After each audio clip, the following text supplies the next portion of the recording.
yang telah membawa kita dari zaman jahiliyah ke zaman Islamiyah, dari zaman kebodohan sampai zaman yang penuh akan ilmu pengetahuan, dari zaman nulis di atas batu sampai zaman nulis di HP layar sentuh, dan dari zaman tidur di bawah pelepah kurma sampai zaman tidur di hotel bintang 5.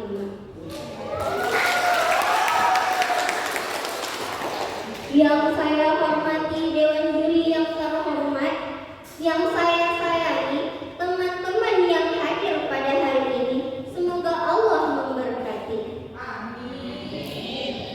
Jadi, berdirinya saya di sini bukan untuk memamerkan diri dan bukan untuk berjualan ikan teri, apalagi selfie-selfie. Tetapi, berdirinya saya di depan sini hanya untuk memberikan pilar-pilar syiar yang patut kita kobarkan menjadi pancaran sinar yang berjudul Ramadan Syahrul Tamrin. Ramadan adalah bulan yang istimewa, di mana pada bulan ini kaum muslimin wal muslimat berbondong-bondong berdoa kembali agar dipertemukan dengan bulan suci Ramadan. Ramadan adalah Syahrul Tamrin, Syahrul Mujahad, yang artinya adalah bulan ini adalah bulan untuk kita melatih diri kita agar menjadi pribadi yang bertakwa. Allah berfirman dalam Al-Quran surat Al-Baqarah ayat 183. A'udzu billahi minasyaitonir rajim. Bismillahirrahmanirrahim. Ya ayyuhalladzina amanu kutiba alaikumus shiyam kama kutiba alal ladzina min qablikum la'allakum tattaqun. Wahai orang-orang yang beriman, diwajibkan atas kamu berpuasa sebagaimana diwajibkan atas orang sebelum kamu agar kamu bertakwa.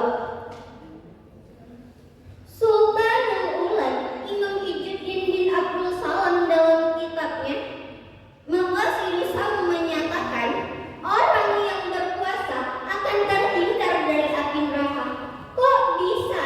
Ya bisa dong, karena puasanya akan membakar seluruh dosanya sehingga menghantarkan dia ke dalam surga. Masya Lalu, bagaimana sih caranya dengan berpuasa bisa mengendalikan? Lalu, bagaimana sih caranya dengan puasa bisa melatih diri kita agar menjadi pribadi yang bertakwa? Tenang kawan, Befani. Jadi ada dua cara dengan berpuasa bisa melatih diri kita agar kita bisa menjadi pribadi yang bertakwa. Yang pertama, dengan antasalul alal hawa, mengendalikan hawa nafsu.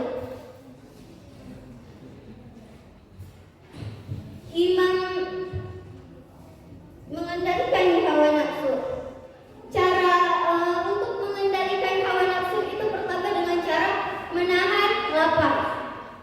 Puasa mengajarkan kita untuk mengendalikan hawa nafsu kita, bahkan gejolak syahwat kita.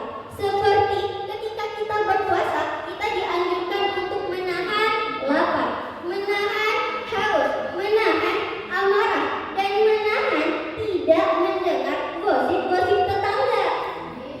Seperti kata Musazmi, jangan turuti nafsu, tanamkan di hati iman yang kokoh.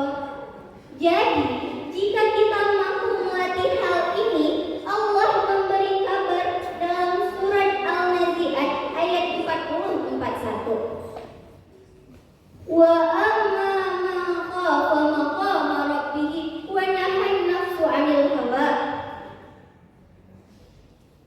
Dan adapun orang-orang yang takut akan kebesaran Tuhannya dan mampu mengendalikan dirinya dari menahan nafsunya, maka sahabat semua, dengarkanlah bahwa inilah kabar gembiranya.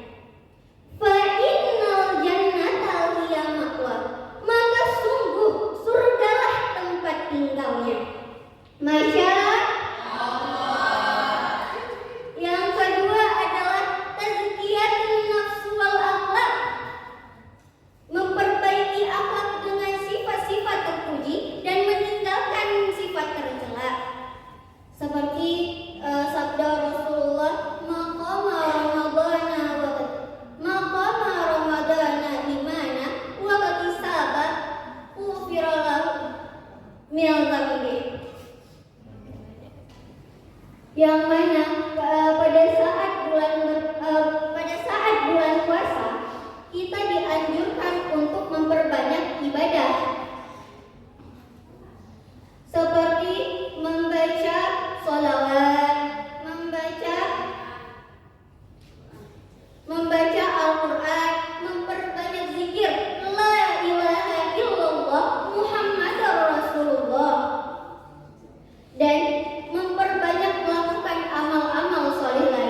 di mana pada